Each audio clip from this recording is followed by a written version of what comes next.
Ladies and gentlemen, boys and girls, welcome back to Reaction Time. We are back again to react to things vaguely on time, as we do. I'm David, that's Steven, that's Eric, we're here. It's late, Steven's audio sucks. No, it doesn't. But now might not. Yeah, don't believe me. I got it all fixed. I'm glad you get it all fixed, but we're very much on time. Not that anyone's expecting us to be on time, ever. So that's what we have. We have an exciting show lined up for you guys. We've talked about a total of like 2 actual things we're going to talk about, but I have both LCK and LPL points to talk about, so I'm prepared. They may not be that different from the LCK and LPL points that I usually bring up, but I have details this time. But we're going to start with the LEC, and the first point that Eric wanted to start with. The LEC is through, let's go look at how many games they've actually finished this point, because they have super weekends. We're through 13 games in the league. Things have shaken out pretty clearly into Rogue and G2 at the top, and a big old middle pack here with a big fight over the 6th spot. And we're going to start today by talking about one of the teams in the middle, Mad Lions at 8-5, currently tied with SK for 3rd in the league, with 5 games to play in the spring split, so relatively well positioned for a playoff run, contrary to, I think, what some people expected with the roster changes they made, and that's what we're here to talk about. So, Eric, you specifically wanted to talk about Armut and Elyoya and how games have been working in relation to them. So, go off. Yeah, well, I mean, really, this was just a chance to protect myself from Flame. Because, like, when I brought up Mad Lions potentially dropping in the standings earlier on, and both of you were like, but Armut looks amazing. And he does. The top side of their map, their new roster additions, actually have been playing phenomenal. Elyoya has the highest kill participation out of any jungler in the league. Armut's looked great and has, like, bailed them out with teleport plays. The part of Mad Lions that seems super dysfunctional still to me is actually their bot side, and then Humanoid hasn't been having the best split so far. It's actually crazy. They had this interview with Kaiser between one of the games where he talked about how they're limit testing, and boy, howdy are they limit testing. Carzzy has the most deaths out of any ADC in the league, which is impressive considering poor Jeskla, or highest average deaths, I should say, in the league, poor Jeskla. And he has the lowest damage percentage out of any ADC in the league. ADC damage percentages are a little weird because of Senna nonsense, but, like, it's crazy that he's, like, the worst in those stats. And Humanoid also has the most deaths out of any mid laner in the league. So they are just running it down. And sometimes it works out really well. Humanoid does have, like, the highest gold difference at 15 for mid laners, but they've been dying a tremendous amount of times and, like, leaving Elyoya and Armut to clean up their mess, putting them on, like, long-term janitor duty for whenever they decide that they just want to all-in 2v3 in bot lane and throw away dragons and turret plates, which has been a pretty semi-regular occurrence so far. So the fact that they're still in the top 4 right now is pretty impressive with how their, like, bot side of the map has been playing in these games. Well, and they're, like, really, how this has developed is there's 5 games left in the split, so there's enough time for stuff to move around a bit. But they have a 3-game cushion over Excel, Misfits, and Schalke for 6th, 5th even. So, like, they're comfortably going to make playoffs unless something hilariously goes wrong over the next 2 weeks. So that's not, like, the issue.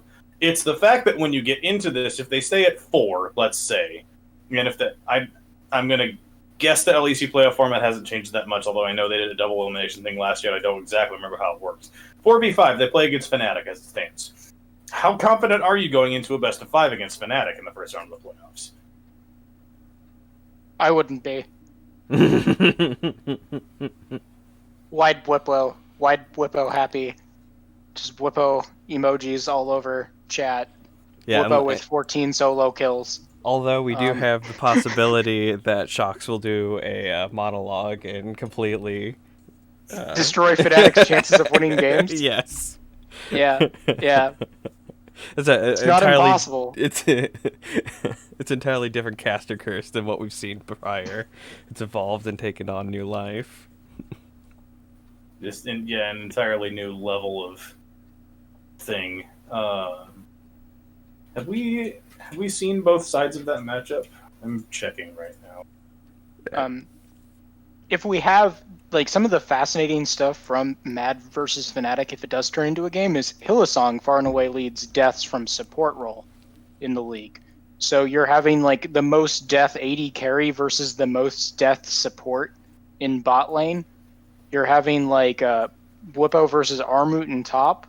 Like, that matchup actually seems fascinating in a lot of roles and stylistically how the players match up. It would be some high-octane League of Legends.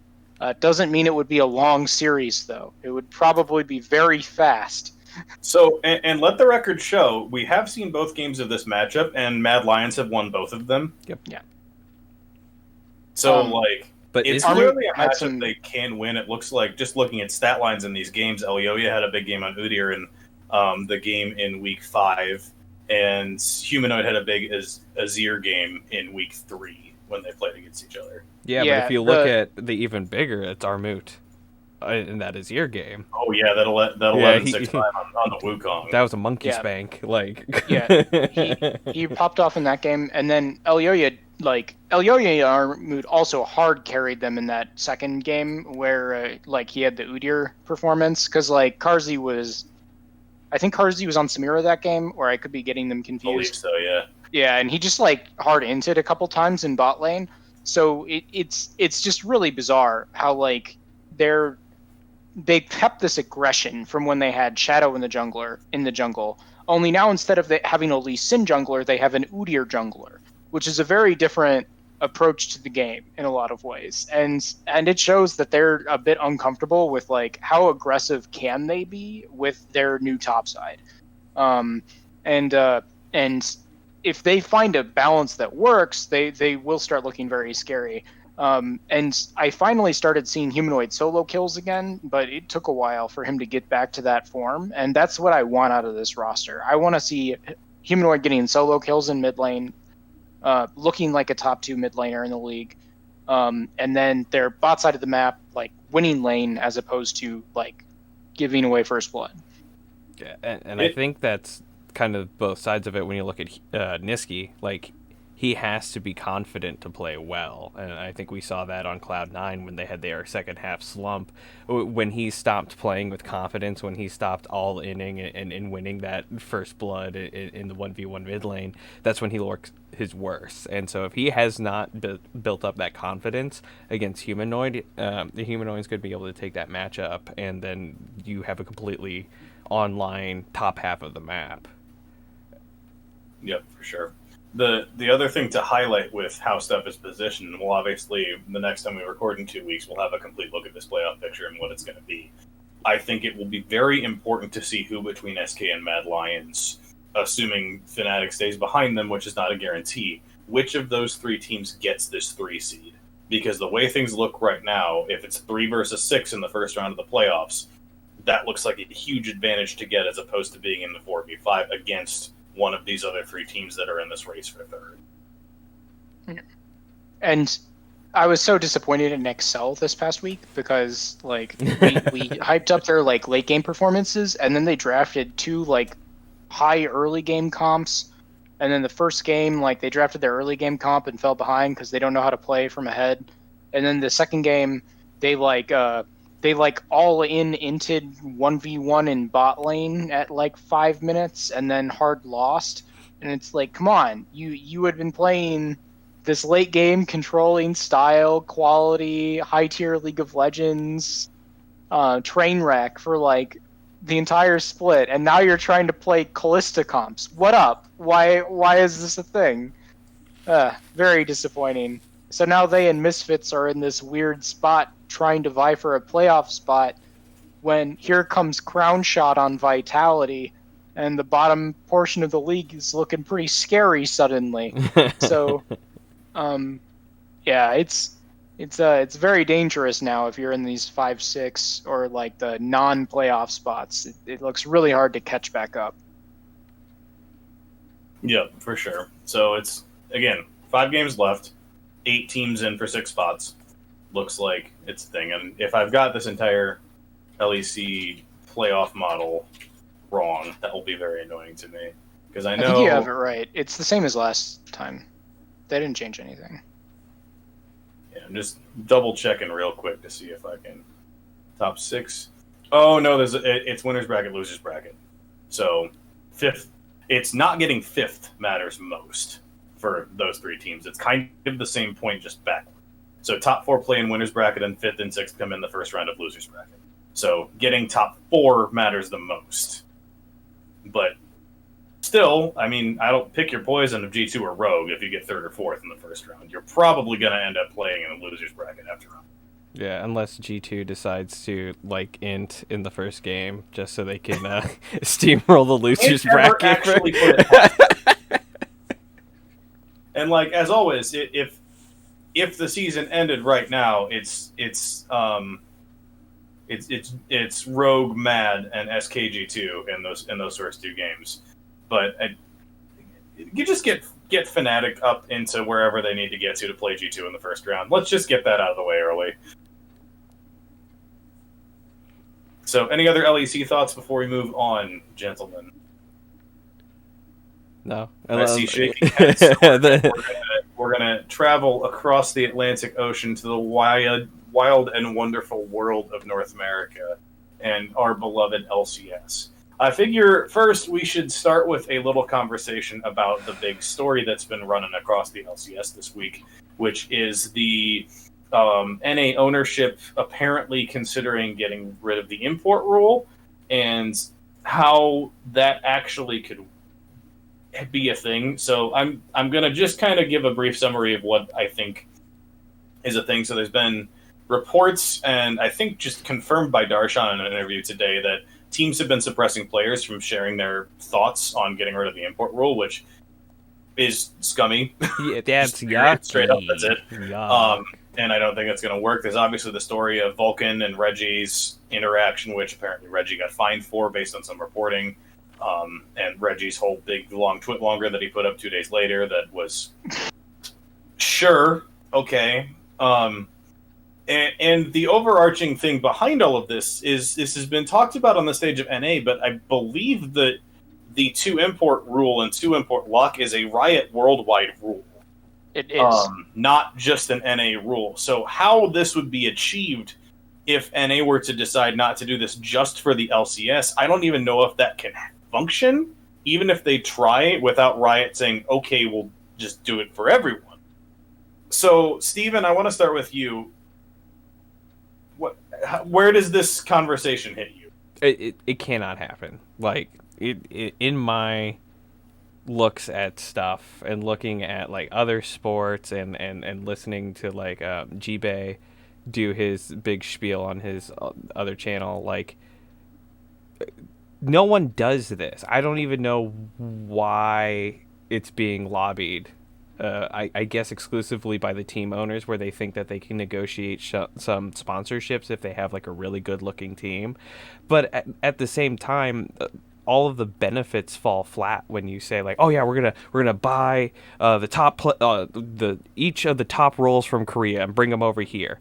Every time you import someone here, they don't perform, and then you're playing with higher ping, you're playing against trash solo queue, you're not in an environment to do well. This is something that I've talked about a lot here. It's infrastructure issue. It's always going to be an infrastructure issue, and we do not have talent pipelines. The reason that over in Europe and Korea and those places, they start very young and they have very competitive scenes for the 12, 14, 15-year-old kids.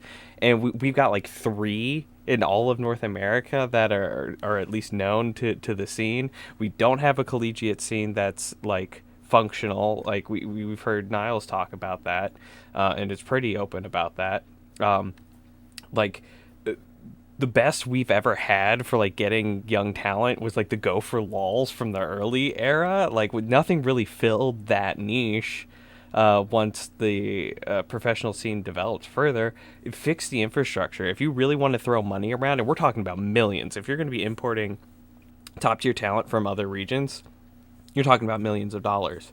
So if you're willing to spend millions of dollars, grow your scene. That's only going to be more beneficial for you in the long run. If we're looking at another decade of play, which we should be, that should be the conversation now. It's not like, oh, is esports going to catch on? No, it's like, how do we extend it for decades going forward? You have to fix this problem, and you have to start fixing it now. Eric, your thoughts? Like, I could run through a lot of the counter arguments that the owner tier would raise. Sure. But I don't really want to. What I would say is that, like, is that we did just have the Proving Grounds tournament. That was like the first of the big ones for going into the big qualified tournament that they're going to have later on this year, which was run by a team called No Org. Which had 3 former LCS players on the roster. And then the other 2 were Five Fire and Value, who are newer players and haven't really had a shot. And so that's nice. The team they were up against in the grand final had Apollo, had like 3 former LCS play experienced players as well. So it ended up being like there were 4 players in the grand final who hadn't had LCS or academy experience.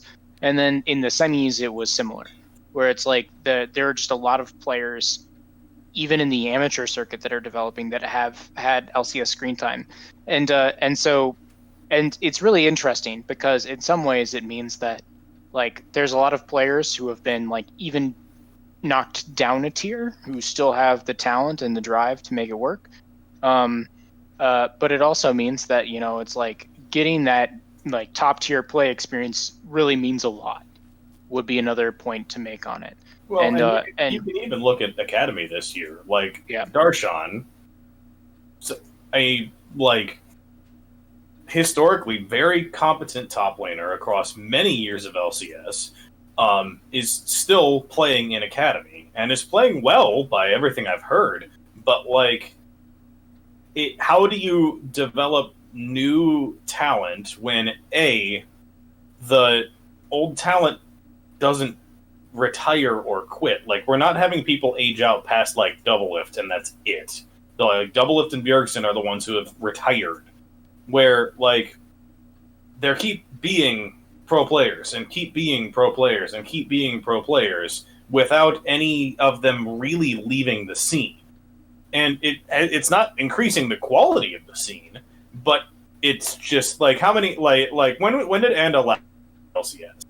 It's been 3 or 4 years now, I want to say, maybe less than that, but it feels like it's been a long time. And, like, I respect players like that, even, like, players from, like, Season 3 and Season 4 that are still playing at least somewhat competitively somewhere in amateur or collegiate or academy. That's great, but people, it's the thing of, like, the game reaching the age that it has is people haven't just called it quits. Like, in the NBA, dudes retire or fall out of the league and then they're done, or they go play in Europe, which is a lower tier league or a lower tier experience, whatever, or go play in Australia, or go play in any number of the lesser basketball leagues across the world. And that the system functions to where you have enough players coming in through the draft and through college and through all that the ecosystem is self-sustaining, while at the same time not having too many dudes for not enough spots. And some would argue that there are too many dudes for not enough spots, but that's another podcast. Like, the LCS has the problem, and the LCS and the NA ecosystem has the problem where people don't leave the scene. Like, once you get in or get a shot in LCS or a shot in Academy or get kind of in the fringes of this, you stay, especially if you're getting salary to do so. Like, if you're getting paid enough to be sustainable and have this be a job for you, why would you leave?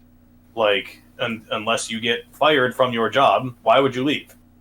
So it's a problem that I think will eventually be fixed as the scene ages. But right now, it's at this continued critical mass of it's almost impossible for newer players to really get into the scene because the old players don't leave. Steven.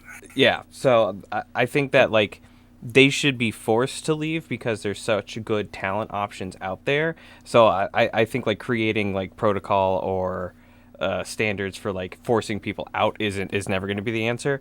But I think this also speaks to it might be a region issue. Everybody gets to stay because they know someone or they've got like personal relationships with people. I mean, like a lot of everything is kind of locked into California, and so when we start looking for talent or there's opportunities across the states, like are we really looking at the entire United States for talent? So as far as like whole US goes, like there's a decent amount of that. But like, and it kind of does go full circle on that topic, where like in other regions that have higher turnover in these spots, a lot of that is driven by solo queue. Like new people emerge and take over solo queue ladder and have high performances. Where in NA, there are like 5 people who have like 10 accounts in Challenger. And like, and it at some point it does just boil back to like, how do you evaluate up and coming talent from ladder, and then how do you give them a shot? Because like right now, like the quality difference between new players on ladder and veterans isn't high enough that it overcompensates for experience. Is really what this is boiling down to, where experience is better for your team for odds of winning than just like what you can see out of the next best player from solo queue. And then like the training mechanisms for getting them from next best solo queue to LCS ready still aren't quite at the quality that you could expect in other spots, which is still bizarre because like if you think about it, like going into like the academy system and playing against Darshan and Haunser and like all of these like former You're not going to look like good. championship team players, well, you might not look good, but it also like that's the best opportunity for growth in a lot of ways. You're not playing against like untested talent. You're playing against known quantities. Yeah. And like it should be a great opportunity like for building up to this level, but it hasn't been like highly successful yet, even at the academy level. And then like why don't we look at like success stories like Blabber? And like why is that not being recreated more often? What does he get, or what's driving him to be as successful that he is? Because he is the best of what you can get out of that pipeline that we have in place. He got drafted through scouting grounds. He was an all-star in solo queue, and now he's killing it on the best team. Well, Blabber and Vulcan, yeah. And like there's a number of them, and like and a number of teams are trying this year, like trying very aggressively. Like Iconic and Niles both being on a starting roster is like one of the most raw decisions that an org has made. Same with Blaze and Revenge. Yeah, and Revenge too. Yeah, and like I don't know. Like this is this is Neo. Where did Neo come from? Similar story, I think, where he's also like one of these younger guys. Yeah. Yeah. Johnson has like a bit more like time on stage than them, but yeah, it's like so there's a number of them. Like this is the time in a lot of ways. But the question is, how many of them next split or next year turn into Viper? Yeah, that's a great point. Like, because Viper, after playing in the LCS, taking some names for a little bit, is back down in Academy with his time in LCS. Well, he's not even in Academy. He was on the Amateur. He's in Amateur, isn't he? Yeah. Yeah, he's an Amateur, and he just won this tournament. Like after hard stomping top lane the entire time. So he's gonna be back in LCS pretty soon. Frankly. But But like, yeah, it But like was, that's the kind of thing is yeah. how many of those guys are going to go right back down when NA owners get bored or have more money? Yeah. Well, So in and some that's ways, it the almost issue. feels like the league needs to expand outwards.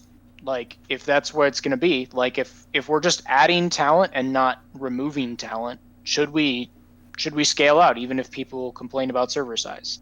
Like if our teams are already lower quality than EU or LCK or LPL, like Are you advocating for expansion of the LCS? I'm advocating for expansion of the LCS. I Like respect it. if we have more players with pro experience who are still willing to play and still can play against the LCS players who are there, why not just expand Well, and isn't add that other teams? horribly benefiting the LPL? Like, Horrible everyone's what? like, it's a benefit to the LPL. Every Uh, you guys bring up every time, it's like all of the LPL is a monster. Like, There are like 10 actually world class teams in the LPL. yeah.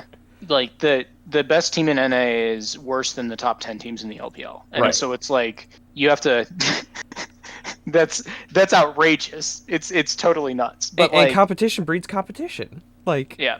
And so like creating that adds more teams to the scrim environment structure. It means that there's more academy teams, which gets you more throughput. Like and if players are still like able to play and want to play and then like have drive, then give them the spot. And like there's a lot of arguments that seem pretty nefarious about like players having low drive or like are just trying to make a paycheck. And like wow, what? that seems pretty brutal, like with how hard you see that these guys work. And if they're willing to drop down to academy and work their way back up again, like find a way to make it happen. Like they deserve it. And like and and speaking of like so my big takeaway on this, and you already mentioned with drop the import rule stuff, is that it's for a huge burst in venture capital. And it's for this like pipe dream theory that by having 30 more Korean players in NA solo queue ladder, you can get high quality games at challenger level in NA solo queue. Though that's like the pipe dream. And it theoretically could work. The problem is that with the way that money stands right now, 5 orgs in NA would actually take serious advantage of dropping the import rule. And the bottom teams would not and could not afford to. So you're actually looking at maybe 5 or 6 players entering the scene of like high quality if that import rule gets dropped. And then the bottom 5 teams like might be able to grow by like getting to scrim against Chovy or some nonsense on a regular basis. But like you're still looking at this increased gap between top tier orgs and the ones that are struggling, and then If even not that, solving any of the problems. because the thing about the import rule being a worldwide decision, if the NA owners go and throw a fit and get rid of the import rule on the worldwide, where do you think all the best Korean players are going to go? China. It's not NA. No. Spoiler alert. Yeah, it's China. the LPL. Yeah. And then like the big reason it really hurts is EU, because like that's the other theory that was flying around is that like they'd end up just having to poach a ton of talent from EU. And Carlos was very angry about this whole conversation from that side of the picture, because of like if they drop it in NA, he says they need to drop it in EU too. Just get rid of it across the board, all regions, and then even then, it like that ecosystem is the one that's most impacted. And that will legitimately only make the LPL better than it is, and it's already the best league in the world. I also think there might be catastrophic damage done to the like financial ecosystem with that, because let's say that it is dropped and then you get a whole bunch of venture capital and you import a whole bunch of people and they all turn out to be Broxa, you're going to lose your investments. So the funny thing is that player quality means jack shit for venture capital. It doesn't. It doesn't, like, because like the people they're asking for this money from, all they're asking for is a pitch deck. It has nothing to do with like the actual like delivery of this roster. Right. And then if it fails, all they care about is market penetration. Like, how did your brand do in the past X months or X years. And as long as the top 4 continue to grow in brand equity and then make these ridiculous roster moves, all it does is gives them a justification to get more money and to suck in more money. And then if they don't win, they just do it again in like 2 years. And so it's like, and then so they make a pitch for the next, Perks investment. So it's like, it was Perks this time. If they drop the import rule, then it's probably going to be Crown Shot coming over and Upset. And then after that, then they have another window where it's like, oh, they didn't work out. Well, now let's get, this next tier of people winning from EU Masters and this next whatever. And so it's like it's a self-perpetuating engine of like, it doesn't work, so we just do it again. The people who so the people they bring over don't really suffer for it, quote unquote, too much. From a career perspective, they could, because it's like you get brought over to play on, TSM, and then they drop you after a year, and then you just go back, and then you hope it works out. But like from a money perspective, like if you get paid a couple mil, like do you care? For having to prove yourself again in like a mid-tier EU team after you leave. Shout out to Treats, who is living this dream right now. Treats, who is like an MVP candidate and has like the most player of the games in the entire league. Yep. Like, so it's kind of nuts, and like I don't see how the big thing, or the big case that this hurts are 1, new talent, and 2, existing talent. I don't see any world in which a players union would let this happen if it is functioning. Is like the big thing. I appreciated Darshan coming out strongly against it today and reiterating what he expects the player union to do as the president of the player union. Yeah, because like there's no way that a union would let this happen. This is like clearly the anti-union thing that couldn't happen, and it's like the union needs to actually unionize and function. Yes. Yeah. Oh, that too. Ooh. Well, they need legal recognition. Something. Like they need to get on board with whoever runs the NBA Players Association, the NFL Players Association, all these professional unions of professional athletes, and get the legal status. Where's Snoopy? Like, didn't he become like a League of Legends lawyer for a reason? No, he's doing something else. Oh yeah, he's doing the pipeline thing with. Yeah. It's there now. Like the big thing is that like, this is now we're going a bit into conspiracy theory. Oh yeah. Like one of the other reasons why owners might really be pushing for dropping the import rule is that players in NA or who are brought into NA in these limited import capacities get strong agents who advocate really favorable contracts for them in the scene. That was part of the reason why the players union felt like an accessory or wasn't really necessary in NA, is because like after they had like a split of success, these like agents would like help them negotiate incredibly favorable contracts, which the owners were not thrilled with. As far as like, X years of time, or so much money, or other kinds of factors. And like with these fresh imports, especially if you can get a large batch of them, that like power of these like of these account agents drops, or you can like go around them, where it's like, all right, they've worked out contracts with these 5 people. Well, we just won't bring any of those 5 over. We'll go to the next best player in Korean solo queue instead. Why bother dealing with this middleman? I don't need a middleman. I'm Reggie. And it's there's a lot of ground for like avoiding some of these bureaucratic systems that that ownership roles would prefer to avoid. And like that's like the conspiracy theory angle on this, is like hurting agents, because some of them have made out very well with this whole thing. And I'm glad you spoke to earlier brand equity, like building up that this does hurt that in the eyes of the viewers and numbers. Like winning does bring you so much, but like player loyalty and like that's why you have like the Bjergsens, the double lifts, and like the Jensens. Like they're like player being synonymous with a brand recognition, and like I'm sorry, like you're not tied to a team when the whole team is different every year. You're not going to keep watching. You're not going to keep rooting for that team. I think Cloud9 has a decent job of like keeping their rosters close enough to be interesting to long invested viewers.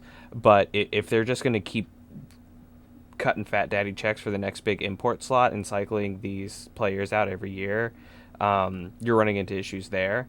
And even if you keep winning at that rate, like, and you damage the scene and you don't allow any, because a lot of the appeal of League of Legends is like there is like that delusional concept of grandeur that like eventually like you could be up there too. Like anyone can get on their computer and play the game well enough and climb the solo queue ladder and be the best and be a pro player.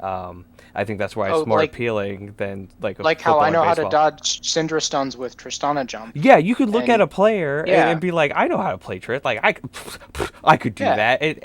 That goes away. It's like, well, I'm not an import. Well, I'm not like Faker. Like, I truly believe like the psychology of it all kind of melts a little bit if you take that away. Okay, last point I wanted to make on this is the whole solo queue ping argument. So, the LCS has always kind of been in Los Angeles, and that's been its deal since basically the beginning of its thing, partially because Riot's main office is there. The LCS studio and stadium is across the street from Riot's offices in LA. That's where it is. The server move happens in August of 2015, so probably middle of summer split in 2015, the third year of the actual LCS. And ever since then, you've had this whiny argument about, oh, I play with 60 ping, that's why I'm not as good as the Korean players. And yeah, like all of Riot's infrastructure is in LA. All of the LCS team's infrastructure is in LA.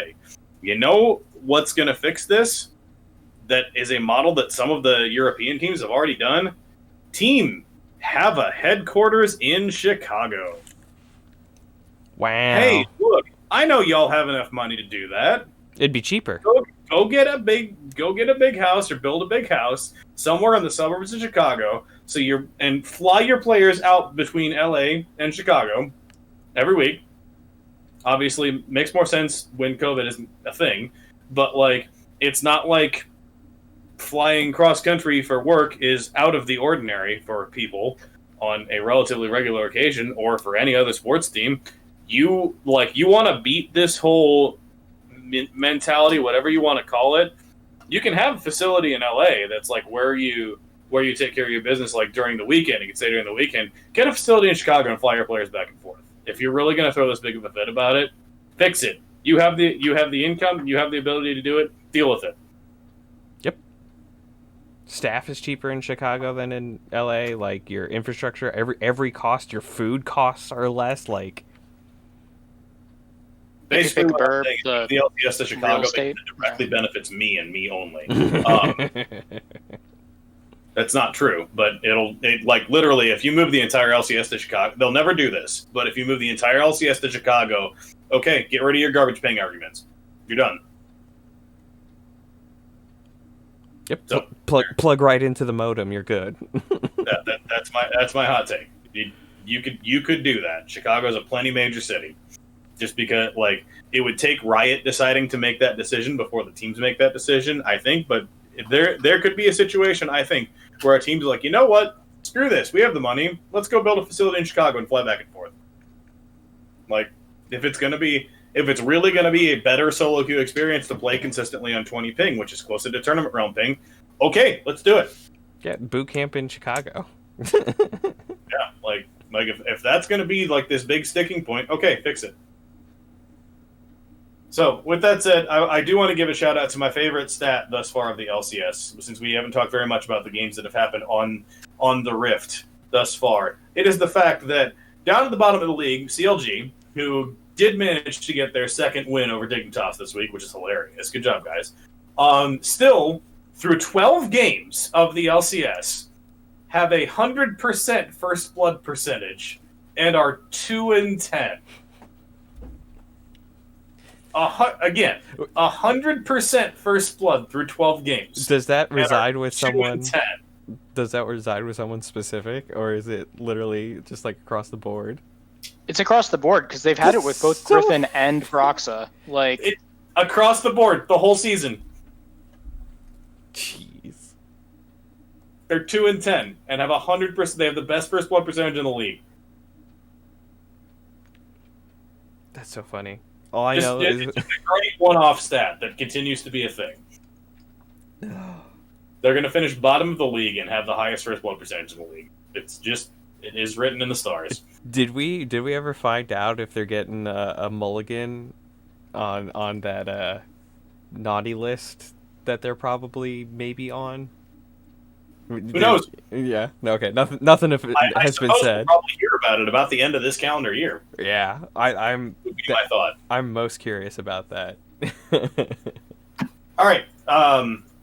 Let's move to the LCK really quick. I don't have much. It's actually like the LCK might be the most stratified of these regions because Dom1 are probably the best team in the world. They're 11-1. Their one loss is to one of the bottom two teams in the league, and it's still one of the most hilarious series of the year. And they've just been dominant. Gen G is number 2 at 9-3. They've been similarly good. Like, they're clearly the second best team in the league. And then after that, there's this big old mess in the middle of the league. Hanwha Dragon X at 7-4. T1 and KT 6-6, 5-6, and then Nongshim and Afrika 4-8. Not out of the playoffs, but a ways down there. But like, it is so obvious that Gen G and Dom1 are better than everyone else in the league. It is just not that interesting to follow at this point. Like that's the thing. Like T1 cannot settle on a starting lineup. That's like the most interesting talking point we have is there was a report based on some research that someone did from Reddit that Faker isn't even scrimming with them right now. If we want to talk about the next big money import to come to NA, he's not playing. Season? They are not playing him. Like, and Closer has played, and they've won some series with Closer playing in the mid lane, but he's also fed a lot and has been a direct result of them losing games, and it hasn't mattered. You are choosing not to play the best player in the world. I don't get it. Is he still the best player in the world? Probably not, but like he is still really good. He is historically the best player in the history of the game, and that's not going to change for a while. Who you made a co-owner of your company or brand or whatever. To keep him. I don't understand. And like it's not like they've been popping off. They're mid-table. They're almost out of the playoff race. Like I don't get it. They just will not settle on a starting line. Like it's the thing with T1 having like a 12-person lineup is that's great, and you've got a lot of good players on there. But like you've had better success with Teddy, who was at one time a top 5 ADC in the world, not playing. Faker, with the best player in the history of the game, not playing.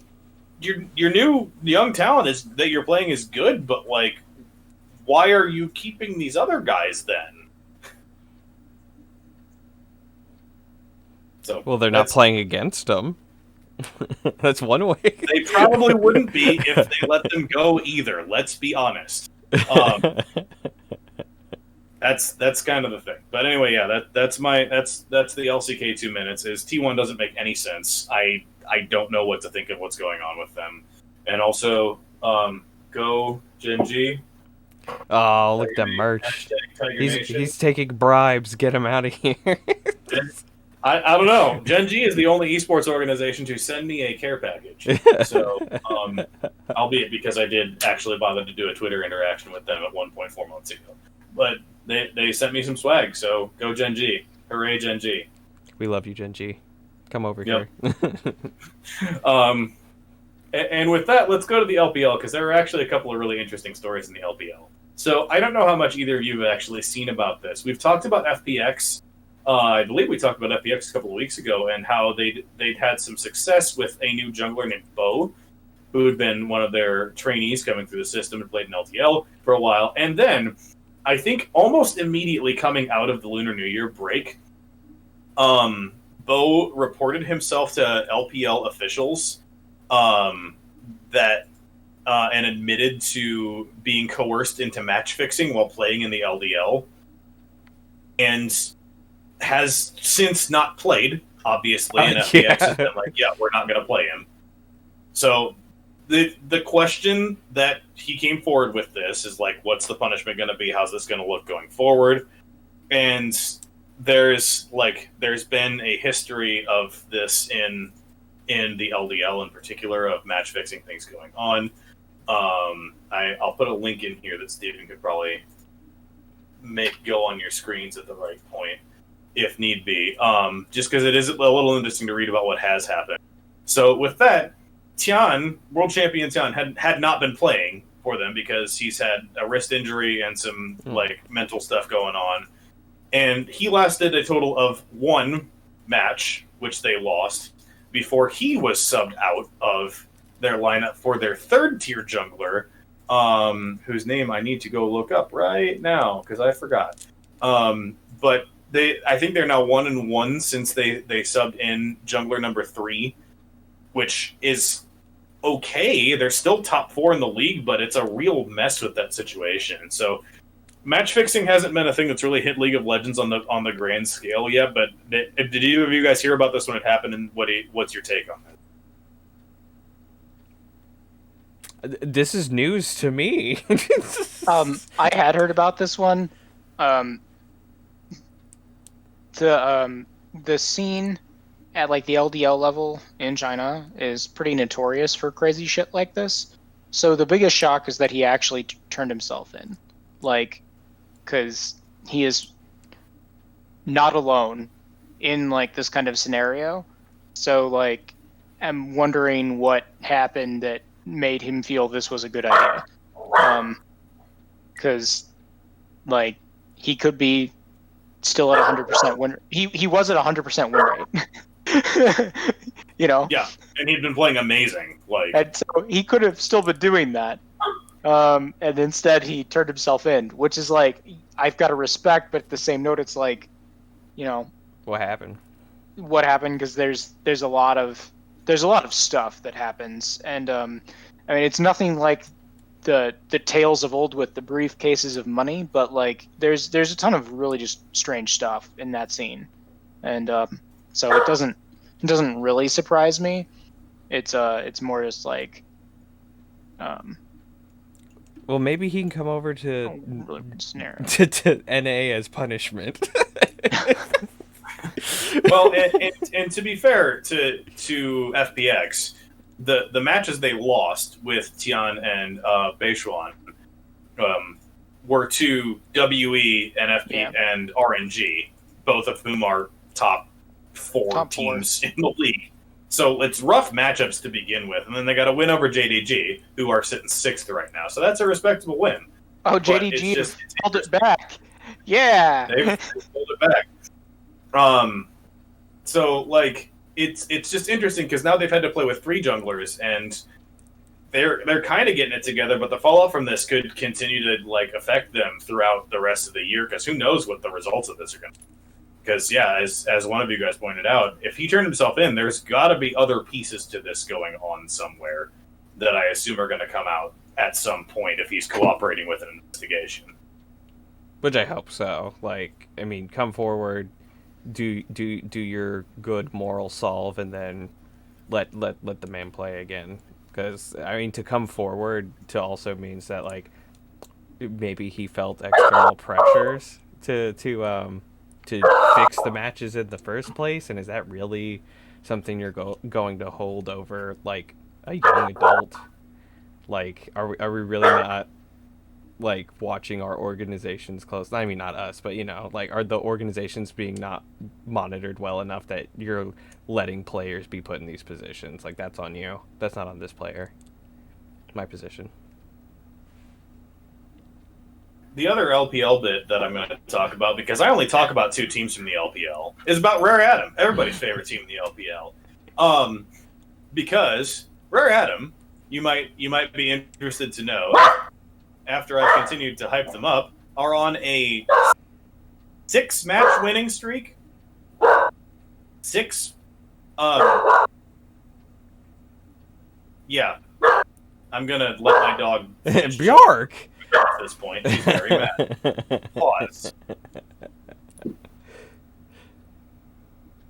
Rare Atom sounds like such a superhero. Like, I hope their mascot's cool. I need to look up their mascot. It's very purple. It's very purple. I like Purple. that. Purple's a great They're a color. purple team.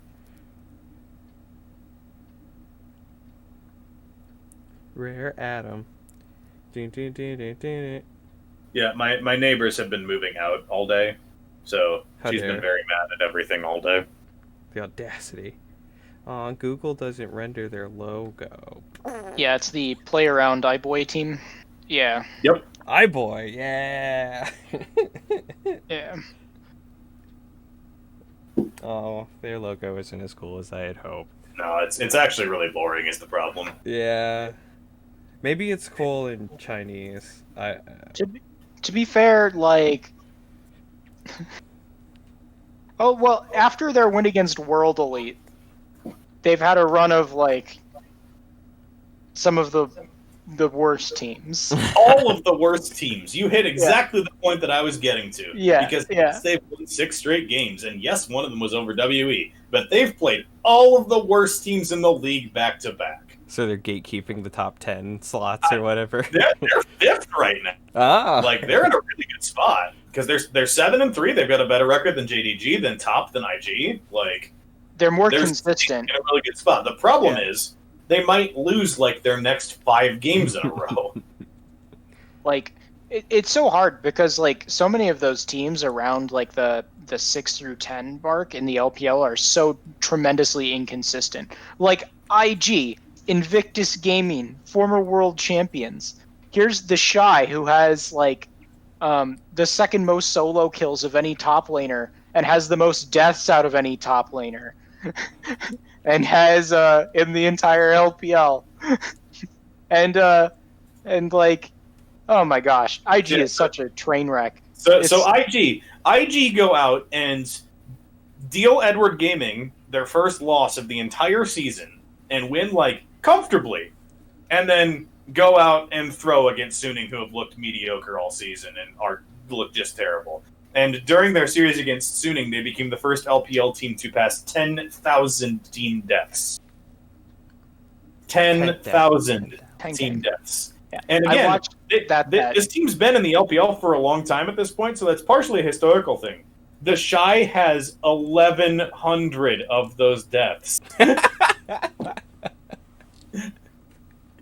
It's crazy, and he is not, he is still the Shy. Like, yep, insanely high solo lane stats and insanely high death amount. And if you like Whippo but want to turn it up to 11, watch Invictus Gaming. Because like it's crazy.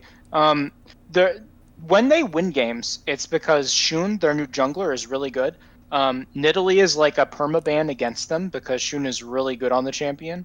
And so Shun and now Lucas, who's the new support they've brought in, who doesn't int as much as Baolon, have like a lot of synergy from LDL, and they do a lot of good plays on the map. And they get backed up by Rookie, who has the lowest gold distribution out of like mid laners, and yet has like the most assists along with Duinby in mid lane. Because like his entire job is to leave mid lane after getting the shove so that they can back up the Shy while he's turret diving top lane. Again. Because that is what happens. And so when they win, it looks great because they're like starving the enemy top lane out of the game. Rookie continually has good damage share numbers, even though he like never farms. And it turns out that it looks great, but then when they lose games, it looks terrible. It's because the Shy just dies a lot. And like they're still sitting. They're 8th. They're 6-5. They're in an okay spot in the standings, but it's just you really never know what you're gonna get from IG. The Shy has like a tremendous amount of unique champions. He's got a ton of games on Gnar, but like after Gnar, it's like he's got 6 champions he's played once. He's got like a few champions he's only played 2 times, and then it's like a ton of games on Gnar, and that's it. And so it's and while we're mentioning, you mentioned Doinbee's kill participation in there. Doinbee is absolutely back to his old dirty tricks. In FPX's last series, which they won 2-0, his 2 picks in the series were Kled and Nocturne. I have to be anywhere but my lane, but also take my own lane. yeah. Like the Kled is all the way back in his champion pool again. It just never leaves. Well, to be fair, a part of that is because like Stridebreaker was super OP this patch. Yep. They're nerfing that, but like Stridebreaker being the new OP after they nerfed Gore Drinker, like helped him out a lot. It's good for some stuff. So, well, since we've talked about a lot of these teams, highlight matchups: Saturday early morning Central Time, or watch VODs on Saturday. We've just spent the last couple of minutes talking about them. FPX Rare Atom, 3 a.m. on Saturday morning. Legitimately a very interesting matchup because, like, if Rare wins that game, they're 8-3. They're legitimately a top 3 or 4 team in the league, and they actually beat one of the real contenders for that top tier of the league. I think that's a really interesting matchup to watch. And then, if you're up for that, the follow-up to that is 1v2 in the table. With EDG against RNG. Spicy. So Saturday is a great early morning to get yourself some Chinese League of Legends, because those are 2 great matchups back to back. If you're really into it, you can watch LNG beat the crap out of LGD before them. Because LGD is terrible. LNG are on a pretty huge slump right now, though. So it could be that gives LGD one of their few wins of the split. So basically, if you're a fan of NA League of Legends, watch LNG LGD. It'll look familiar to you. It'll look very familiar, yeah. The other matchup this weekend that's going to be pretty fun is Top against Invictus Gaming. The coin flippiest coin flippers that ever did coin flip. Top, we only win if we pick all winning lanes. Versus IG. The Shy's gonna turret dive you level 5. Get ready for it. Yeah, like if you bet on esports, don't ever bet on that game. Don't. It's a trap. Don't do it. Don't do it. Nothing is for certain. All right. Anyway, yeah, watch the LPL. It's great. Even the bad games are kind of great if you like bad League of Legends, which you probably do if you're listening to us. Speaking of bad League of Legends, Eric, what you playing? I'm playing Tristana wherever possible. Can it jungle? I have not done that yet. The answer is probably, but it requires like managing aggro and like doing the attack move stuff that I'm terrible at. So I'm probably not going to do that. Like the ganks could be sick if you can actually clear. Ganks are sick. That I have experienced before. You just jump over the wall onto them and then drop the bomb. It's great. Yep. Steven, what you playing or dreaming about playing? I'm playing support because I don't like playing jungle anymore. It's too much work. There's too many expectations. What you playing? What's your support of Dirty Seraphine picker? Ew, I don't even own that champion. I have every champion. I will never own Seraphine unless I get like forced to own Seraphine. And if you buy them, don't buy me that champion. I don't want Sona 2. I have Sona 1. I'll play Sona. No, my champion of choice, I like Blitzcrank, and I like Xerath support, even though I'm bad with Xerath. Even though I'm a Xerath one-trick, actually. So, high aggro supports that when I feed on, I feed hard, and when I win hard. Good job, Hillsong. Yeah. You should learn Pike and just play Split Push Pike. I should, legitimately, I might do that next. That'd be a good one. I I haven't played much the last couple of weeks, but I've been trying to decide what top laner I'm going to add to the pool next now that I've got Fiora to go with the Poppy. And I think I'm trying to remember if I own Gnar. If I don't own Gnar, I want to give that a spin because I enjoyed the little bit of Gnar I've played in the past, and it seems like an interesting champion to work with and can get some good team fights going, which I either like to team fight when I play Poppy, or I like to only split push when I play Fiora. Why not So something both? that can do a little bit of both might be good for me. So that's the thought process right there. I know there was a new patch that just came out. Did you guys? I know Eric mentioned a Stride Breaker nerf in that. Is there anything else that caught your guys' eye going into that? Hopefully Olaf is not an issue because I don't want Olaf at the table anymore because it's costing me fantasy points and I don't like But it. Look, man, you beat me badly this week, so I don't want to hear it. Oh, I think they're done nerfing him directly, but like the Stride Breaker nerf might help a bit. Like the big thing that I saw was an Azir nerf for late game scaling to try and bring that back into line, which is nice. And oh gosh, there was something else. Big fat Udyr nerf, it looks like. Big fat Udyr nerf. why the poor bear, man? Yeah, No. nerfs via the graphic to Azir, Gragas, Rammus, Rel, Seraphine, Shaco, and Udyr.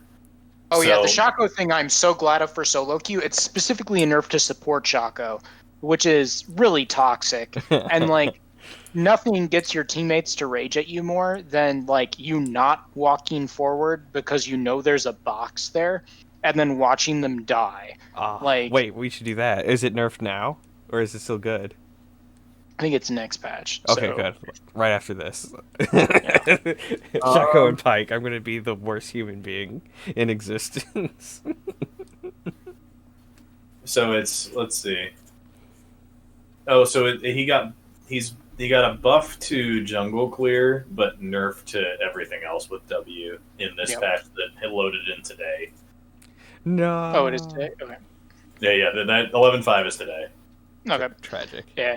The Rammus nerfs don't really mean much. And then, gosh, I don't remember the other ones very clearly. So, and the buffs were to Jax, Karma, Kog'Maw, Yi, Kiana, Samira, Sejuani, and Trundle. So I admit to being a little concerned about Samira buffs of any kind. It's not much. It's just like an AD scaling buff on basic autos. It's I don't think that's enough to really change things. I'm still banning her in solo queue anyway, so it doesn't really like impact me at all. I'll be interested to see if the support meta changes with these Rel nerfs, because that's pretty heavy on her.